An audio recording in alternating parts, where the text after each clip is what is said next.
Minasan konnichiwa, lanjut lagi masih bersama Kak Bias di Komunikasi Antar Budaya pertemuan ke-9.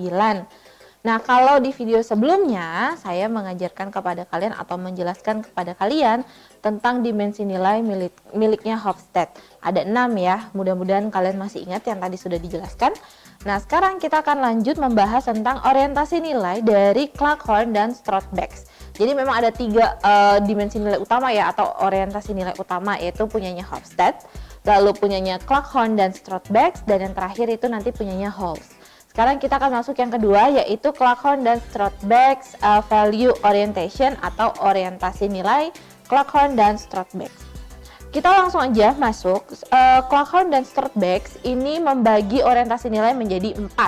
Yang pertama adalah Human Nature Orientation atau orientasi manusia. Manusia itu sebenarnya seperti apa sih? Manusia itu sebenarnya diciptakan karakternya seperti apa? Nah, ternyata setelah dicari dan diteliti selama bertahun-tahun, Clarkhorn dan Strothbeck menemukan bahwa masyarakat itu secara mayoritas atau secara garis besar terbagi menjadi 3. Ada yang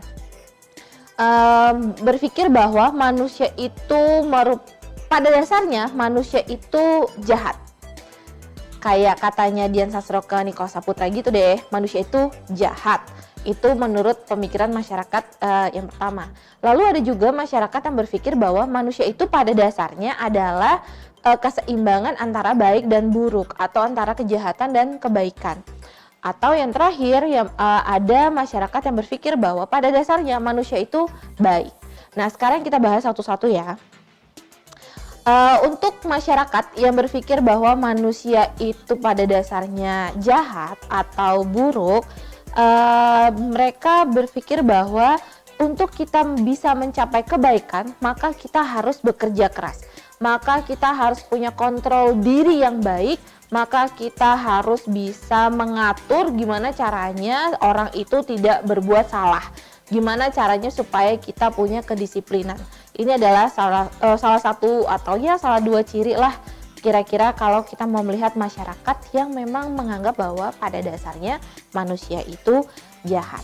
Nah, biasanya masyarakat yang mempunyai pemikiran seperti ini, mereka itu sangat-sangat mengekang, masyarakatnya sangat mengekang, ada aturan-aturan, dan juga mereka itu berpikir bahwa ketika manusia itu nggak bisa dipercayakan sendirian untuk mengatur satu hal, karena nantinya dia akan mengeksploitasi atau malah merusak.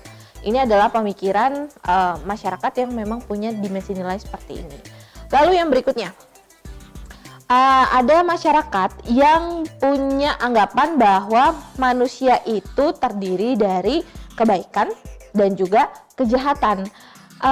Dalam kebudayaan dalam masyarakat yang memiliki pandangan budaya atau pandangan dunia Taoisme, mereka percaya bahwa yang namanya dunia ini harus dilihat dari perspektif yin dan yang, atau ya perspektif keseimbangan lah ya antara yang baik dan yang buruk. Tidak semua orang jahat, tidak semua orang buruk, semua orang itu punya 2 sisi di dalam dirinya, tergantung yang mana yang istilahnya di nurture atau yang mana yang diberikan, yang terus-terus dilatih, apakah kebaikannya atau keburukannya.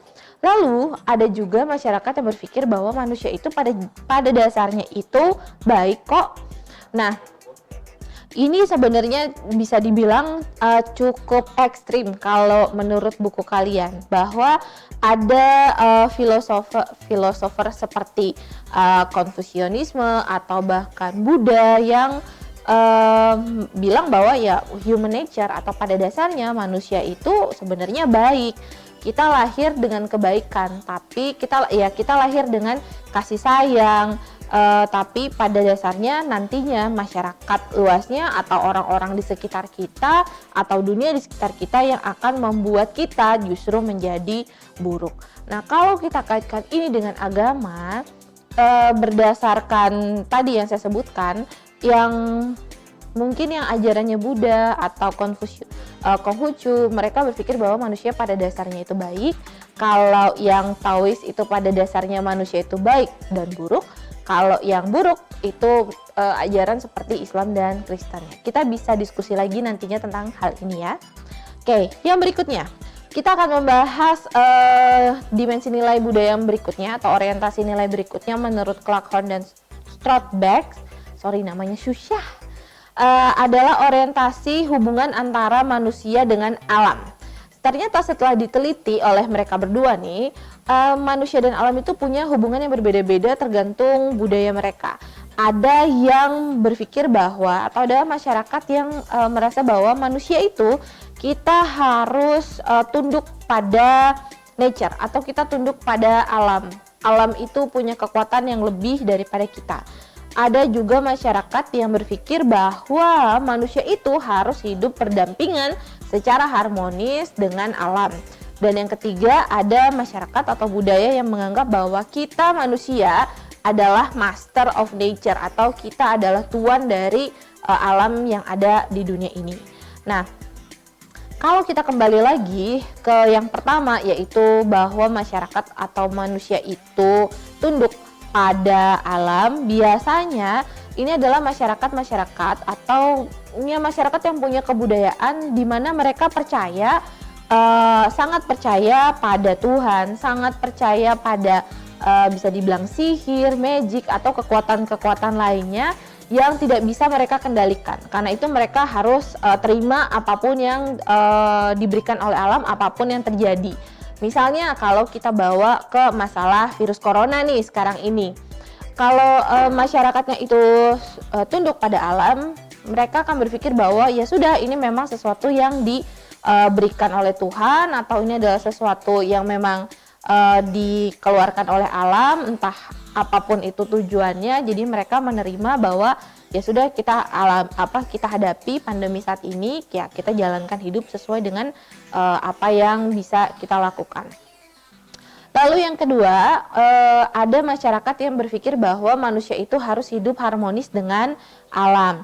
Nah, kalau masyarakat seperti ini ya, mereka berusaha sebagaimana mungkin, gimana pun caranya harus bisa hidup berdampingan secara harmonis dengan alam. Mereka tidak akan merusak alam. Ketika mereka membangun rumah, mereka benar-benar memikirkan apakah rumah mereka akan menghalangi jalur air, apakah rumah mereka akan menghalangi jalur angin, atau misal ketika mereka bangun jembatan, apakah itu akan merusak alam dan lain sebagainya.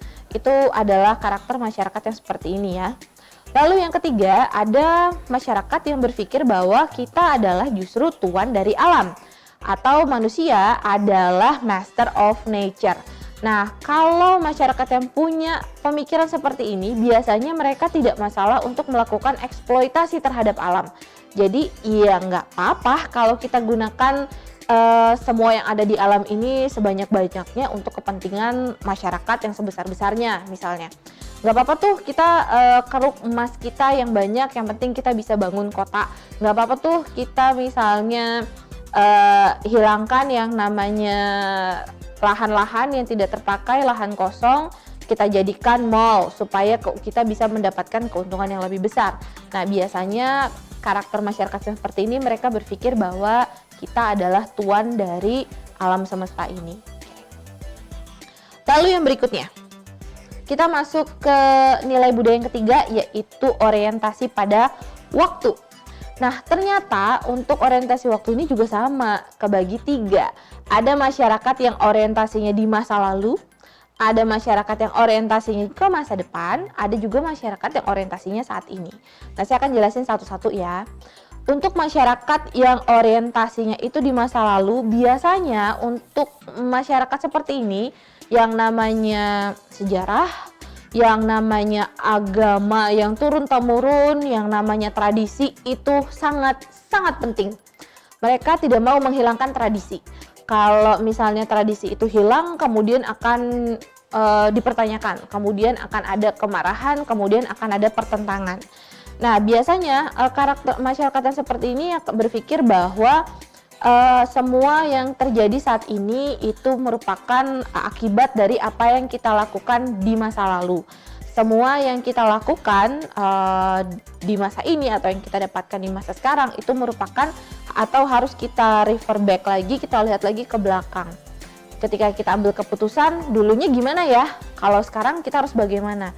Jadi kita selalu lihat lagi ke belakang untuk supaya kita bisa mendapatkan keputusan yang terbaik di masa sekarang. Itu adalah karakter dari masyarakat yang memang orientasinya itu di masa lalu. Lalu yang kedua, ada masyarakat yang orientasinya masa kini atau present orientation. Nah, biasanya kalau misalnya masyarakat seperti ini, yang mereka punya budaya seperti ini, mereka berpikir bahwa saat ini adalah ya yang paling penting. Kita nggak usah mikirin masa lalu yang kita nggak bisa kontrol, nggak bisa kita ubah. Kita nggak usah mikirin masa depan yang nggak bisa kita kontrol. Yang kita pikirin adalah saat ini. Karena yang bisa kita lakukan hanya pada saat ini. Nah, biasanya masyarakat-masyarakat ini kita bisa lihat karakternya seperti orang-orang Filipina, orang-orang Amerika Latin, yang mereka sangat menikmati living in the moment. Yang mereka nikmati adalah ya udah saat ini. Kalau misalnya senangnya sekarang, ya udah nikmatin sekarang, nggak usah mikirin yang lalu, nggak usah mikirin yang akan datang. Oke, yang berikutnya adalah orientasi masa depan. Di dalam budaya yang memang orientasinya itu masa depan, buat mereka yang paling penting adalah apa yang akan terjadi nanti. Jadi mereka biasanya lebih mempersiapkan diri mereka terhadap nantinya akan terjadi apa. Mereka biasanya suka atau misalnya buat mereka yang namanya tantangan, yang namanya perubahan itu sesuatu yang memang biasa terjadi, sesuatu yang harus bisa mereka hadapi. Makanya kalau masyarakat yang karakternya itu sangat berorientasi pada masa depan, mereka nggak ragu untuk nabung, mereka nggak ragu untuk misalnya punya simpenan karena mereka tidak mau di masa depan mereka tidak tahu harus melakukan apa ketika terjadi sesuatu. Ini hampir mirip ya dengan karakter yang dimiliki sama Hofstede tadi terkait dengan penghindaran ketidakpastian. Lalu, orientasi yang terakhir menurut Clarkson dan Stroudbeck adalah terkait dengan aktivitas. Nah, aktivitas ini juga sama, terbagi 3 lagi juga. Oke, apa aja sih kebagi 3-nya untuk aktivitas orientation ini atau orientasi aktivitas, yaitu being. Saya nggak bisa artiin ke dalam bahasa Indonesia ya, karena ini agak susah. Yang pertama adalah being, lalu being in becoming, dan yang terakhir adalah doing. Jadi memang ada masyarakat yang orientasinya itu being. Being ini adalah orientasi yang lebih mengutamakan spontanitas terhadap ekspresi yang dimiliki sama manusia. Mereka pokoknya living in the moment. Mereka itu biasanya nggak masalah dengan ide, nggak masalah dengan orang atau misalnya kejadian yang terjadi secara spontan. Ini adalah karakter masyarakat yang memang ya spontan aja pokoknya. Ya udah kita lakukan. Ayo ada sekarang, yuk spontan. Ini adalah karakter masyarakat yang orientasi aktivitasnya being. Lalu yang kedua ada yang being in becoming. Kalau being in becoming ini lebih menekankan pada perkembangan dan pertumbuhan. Dan mereka sangat menekankan pada aktivitas apa sih yang kamu lakukan yang bisa berkontribusi pada perkembangan atau pada pertumbuhan masyarakat sekitar secara luas. Jadi bukan cuma sekedar spontan, tapi semuanya benar-benar di planning, direncanakan. Dan yang terakhir ada yang namanya doing. Kalau doing ini intinya adalah ya udah apa yang lo lakukan. Jadi bukan cuma sekedar spontannya, bukan cuma sekedar planningnya untuk apa ke depannya, tapi benar-benar dilakukan. Ada masyarakat yang memang karakternya seperti ini, ya udah kita doing, benar-benar kita lakukan apa yang memang harus dilakukan. Inti utamanya adalah memang menekankan pada aktivitas dan aksi, kayak gitu kira-kira. Nah itu tadi 4 orientasi nilai dari Clarkson dan Stroudbeck. Satu yang terakhir yang akan saya bahas di video ini juga adalah orientasi milik Halls yang sering kita dengar sebagai high context dan low context. Nah, apa sih high context dan low context ini? Kita akan lihat ya. Halls bilang bahwa Halls ini diambil dari nama Stuart Halls ya.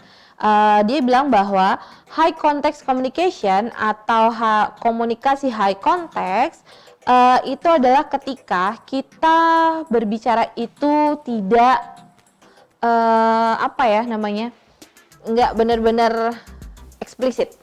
Segala-galanya itu serba implisit. Sedangkan kalau yang low context itu kebalikannya, itu sangat eksplisit. Maksudnya gimana sih eksplisit dan implisit? Oke, kalau yang high context ini kan tadi saya bilang ya implisit, di mana mereka itu ketika berbicara nggak langsung to the point, belum tentu langsung ngomong, belum tentu iya adalah iya, belum tentu oke adalah oke, belum tentu aku nggak apa-apa, artinya aku nggak apa-apa. Gitu, itu adalah karakter atau misalnya ya orientasi nilai yang high context. Ketika kita berbicara itu ada entah ketidaknyamanan atau entah karena kebiasaan nggak mau bicara to the point. Maksud lo apa sih? Gitu. Beda sama yang low context. Kalau low context itu biasanya mereka iya means iya. Kalau iya ya berarti iya, kalau tidak ya tidak. Oke. Sekarang kita akan bahas satu persatu ya. Nah, biasanya kalau yang budayanya itu high context atau ini konteks tinggi mungkin ya kalau di buku kalian, tapi saya lebih suka nyebutnya high context. Biasanya mereka lebih banyak menekankan komunikasi itu tidak hanya pada komunikasi verbal. Jadi kalau kalian berbicara dengan orang-orang yang high context, lihat juga non-verbalnya. Misalnya gini, kalau kalian ngajak teman kalian, yuk kita jalan ke mall. Gimana ya? Gue pengen sih. Nah, kemungkinan sebenarnya dia nggak mau jawab, gue nggak mau. Tapi dia tidak bisa menyampaikan itu secara langsung. Nah, kalau dari verbalnya kan nggak jelas nih, jadi lo mau apa enggak? Nah, kita lihat juga non-verbalnya. Non-verbalnya misalnya dia bilang, misalnya matanya mengecil atau badannya agak mundur dan lain sebagainya, kita bisa kayaknya kemungkinan besar sebenarnya dia pengen jawab enggak, tapi mungkin dia nggak berani atau misalnya dia nggak enak untuk bilang tidak. Nah, di dalam budaya-budaya yang high context ya paling gampang kita ngomong adalah Indonesia ya, atau bahkan kalau kita ngomong secara gender biasanya perempuan banyak yang lebih high context. Makanya kalau kalian tanya, kamu kenapa? Nggak apa-apa, ngomongnya nggak apa-apa, verbalnya nggak apa-apa, tapi bagaimana dengan non-verbalnya, itu juga yang harus diperhatikan. Nah, laki-laki kadang-kadang nggak bisa menangkap high context ini karena kebanyakan laki-laki mereka sangat low context. Yang mereka tangkap adalah verbal. Kalau cewek-cewek nih, kalian cewek-cewek bilang ditanya sama cowok kalian, kamu kenapa sayang? Aku nggak apa-apa. Ya cowok kalian akan nganggap bahwa ya kamu nggak apa-apa gitu. Terus kemudian kamu nggak sensitif deh sama aku. Lah cowoknya kan bingung, lah lu bilang tadi lu nggak apa-apa, terus sekarang lu malah marah. Ya ini yang sering terjadi ya, perbedaan antara high context dan juga low context. Nah saran saya, perempuan kan selalu benar ya, nggak usah dilawan. Kalian sebagai laki-laki yang harus bisa baca nonverbalnya perempuan, harus belajar tuh. Gak bisa dilawan deh cewek kalau soal-soal kayak gini. Daripada nantinya berantem, daripada nantinya kalian digebukin sama pacar kalian, udah baca bener-bener. Kalau dia bilang aku nggak apa-apa, tapi nadanya nggak kelihatan enak untuk didengar, ya kalian harus juga bisa nangkep hal itu. Nah, kita balik lagi terkait dengan high context ini tadi. Nah, karena tadi saya bilang bahwa yang namanya high context itu non-verbal itu sangat penting. Maka yang namanya diam sekalipun itu merupakan sesuatu yang salah satu bentuk komunikasi. Ketika seseorang itu diam, nggak berarti dia setuju loh. Bisa jadi dia sebenarnya tidak setuju tapi dia tidak mau mengungkapkan pendapatnya. Nggak berarti dia baik-baik aja, diam. Justru malah kalau cowok didiemin sama ceweknya, wah bisa jadi ada perang berikutnya nih akan terjadi sesaat lagi. Oke, itu contoh aja terkait dengan high context. Nah, beda dengan orang-orang atau budaya yang memang memiliki kebiasaan atau orientasinya adalah low context. Segala-galanya serba eksplisit. Kalau gue suka, gue bilang suka. Kalau gue nggak suka, gue bilang gue nggak suka. Jadi mereka kalau ditanya, yuk kita pergi, oke. It means mereka oke. Kalau mereka nggak mau, mereka akan bilang, ya enggak, gue nggak mau. Nah, Sering banget terjadi kalau kayak gini nih, masyarakat yang high context ketemu dengan low context, yang high context kaget juga. Loh, kok dia gue ajak bisa ya langsung ngomong nggak mau? Kok dia nggak apa-apa ya nolak gue? Ya karena mereka memang terbiasa seperti itu gitu. Buat mereka penting untuk bisa speak up, buat mereka penting untuk bisa mengatakan apa yang ada dalam pikiran mereka. Beda dengan yang high konteks yang maunya di ngertiin, istilahnya kayak gitu. Kamu bisa nggak bantuin aku nih? Bisa sih. Kapan ya? Kapan? Iya. Sebenarnya itu sudah menunjukkan bahwa dia keberatan, tapi mungkin dia nggak enak untuk ngomong. Itu contoh aja orang-orang yang karakternya high context dan low context. Nah, kira-kira itu aja yang bisa saya jelaskan terkait dengan orientasi nilai yang berikutnya, yaitu tentang Clark-Horns dan Strothbeck, dan juga mengenai high context dan low context. Seperti biasa, jangan lupa supaya saya tahu bahwa kalian sudah nonton, tolong kalian like videonya, dan juga jangan lupa untuk komen nama kalian. Atau kalian juga boleh kok kalau mau komen pertanyaan atau mau komen cerita kalian sendiri terkait dengan high context, low context, atau terkait dengan nilai-nilai budaya yang tadi sudah saya bahas, yaitu maskulin, feminin, kolektif, ataupun individualis, dan lain sebagainya. Oke, kita ketemu lagi di video berikutnya, di pertemuan berikutnya. Sampai ketemu. Kalau ada pertanyaan jangan lupa bisa ditanya pada saat sesi tatap muka secara online nanti. Sampai ketemu. Bye. Ha ha ha.